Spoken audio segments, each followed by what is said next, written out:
First up, we have Steve Meier, our center fielder here, who had a big day, and then the Bulldog Grayson Stewart, senior right-handed pitcher for us. Just what there's obviously a lot of things pitching, a lot of things offensively that happened, but maybe our best performance that we've had in my time here defensively. Some diving plays, over-the-shoulder plays, simple plays, hitting the guy in the chest on play, just everything that you work on, and it all came to fruition in a game. And obviously the tone, I think, was set by Sean Darnell in the first batter of the game on the 2-1 fastball away, kind of hard one-hop. Obviously the field's playing incredibly fast. And so, to make that play, I think it set a tone for the whole night, to be quite frank. And so, just a great performance from the guys. ODU obviously battled their butts off. They gave us, all 5 times we played them were intense games, but that's just the nature of it in this league. And so, just excited that we get an opportunity to play again early tomorrow morning. We've certainly gotten up early many times this week, so it'll be nothing new for us. All right, open for questions. David Faker, WSFA. You talked about setting the tone, scoring 4 in the first there. How important is that in an elimination game? I think it's important in any game. I think for us, what we really needed to do was we need to take great convicted swings. And Blake had said 1-2 HBP, which is something that he's certainly done many times. And then Steve goes 440 to right. It just set a tone. We felt like we had a good game plan on him. We had done well against Wright back when we were on our 12-day roadie over in Virginia. And so came out, and then they kind of stuffed us for a while. We had runners on, we had opportunities, but then finally we got weird and we executed some steal game, bunt game, 2-out hits, just a lot of things we kind of unveiled. And that's what got us the big separation, and certainly a little bit of fortune in there too. But we certainly earned it on the offensive side. By the way, we went about all of our at-bats.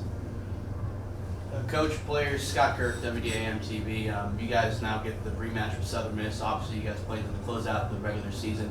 What's kind of the motivation there for you guys, as well as progressing the tournament? There's certainly ample motivation that we have for a variety of things, but our mission since Wednesday night was get to Saturday. You get to Saturday, things can happen, and so we just wanted that opportunity, and we certainly earned it by what we did the last couple days. We'll meet later tonight with the team, and we'll unveil some new things that we're going to do and figure it all out. But mission accomplished in the first part of it, but like in any series of missions, there's going to be more things we're going to have to do to win against a team that's probably hotter than anyone in college baseball. Players? Yeah, he hits it on the head every time. Mission was to get to Saturday, now we're at Saturday, and now it's mission is to get to Sunday. So the main thing has always been the main thing. We're going to win tomorrow, game 1, early. You guys have run into the tournament before, obviously in years past, played a bunch of times. What do you say about just Coach Oz's teams? Well, I think the world of all the coaches that have been before. I think back as a player with Corky Palmer, and then Coach Barry, who was one of the greatest people ever, and then Oz is just the same way and such an elite coach. And what their whole staff, Coach Creel, has done with those guys offensively. They're just well coached. There's winning DNA that's been ingrained in that program for a long time. But it's what you want. If you're somebody that enjoys the act of competing, which all of our guys and all of our coaches and all of our support staff enjoy doing, you have to go through the best of the best. So we get that chance tomorrow, and it's just it's an exciting thing that we'll get to do. If we can do things at our highest level, I'm excited to see where the chips are going to fall late in the game. Coach Grayson's performance today, going 7 innings strong, I think 7 strikeouts as well. How impressive was it from your vantage point? It'd be impressive on an obviously surface level, what we needed, what we haven't potentially got in the past, all these different things. But I think what makes it the best, and we talked about this as a team before the game, sometimes struggle makes success better, right? I think, and I could be off, I think he gave up 4 or 5 hits in that second inning. It was not his best inning, but he grinded through and then became his best. And to me, it's one thing to just roll in a game, but I thought it was just completely emblematic of what Stu has been since we got here. He was an absolute warrior for us through the most games our first year in 22. There's certainly a lot of doubters about him becoming a starter, and then he's runner-up for pitcher of the year, all conference in 23, goes through some struggles in 24, but when you dove in the numbers, you go, this guy actually pitched really well. We would take his strikeout to walk, his strike percentage, all these things. He just had some damage that was unfortunate. right?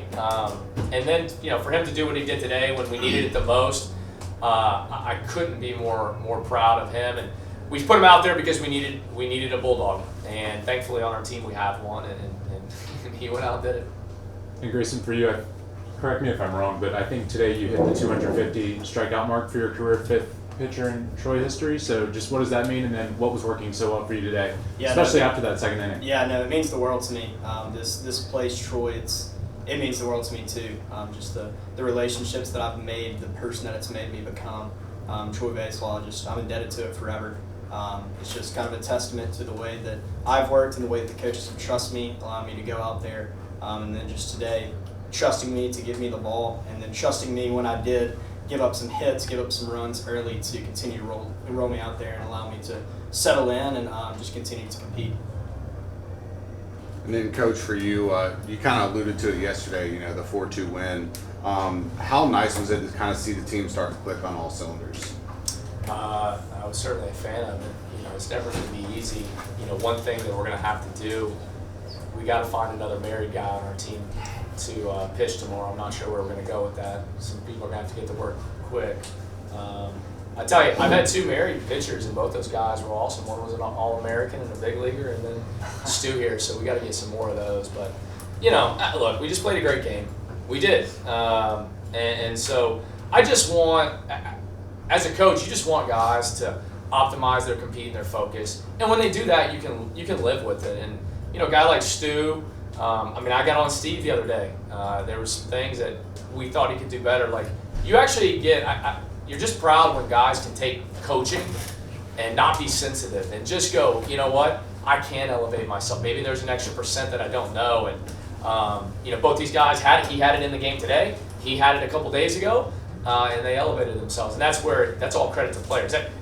You would think someone's like, oh, that's really good coaching. It's like, no, that's just obvious. It's the player to put it into action, and that's what these guys and many of our other guys did. And then from a player's perspective, just kind of following on that, what is it like to have a coach that really tries to get the best out of you? It's great. We have it's a great balance between tough love and coaching and seeing stuff you don't necessarily feel versus real, and just getting the best out of his players. I'm going to try to expedite the wedding for him. I don't pitch, but I can try. Yeah, no, there's a lot to be said for that. The fact that if your coaches trust you, you can trust them, and you want to play for them, and that's part of it. That's part of it. If you want to be a great team, if you want to excel and get the most out of yourself, you have to be able to take coaching. You have to be able to take adversity and make it better.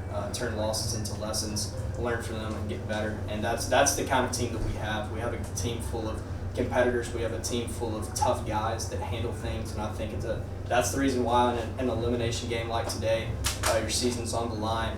That's why we play one of our best games of the season. That's why guys ball out. That's why guys do the things that are small when it matters most. Is because that's the kind of guys we have.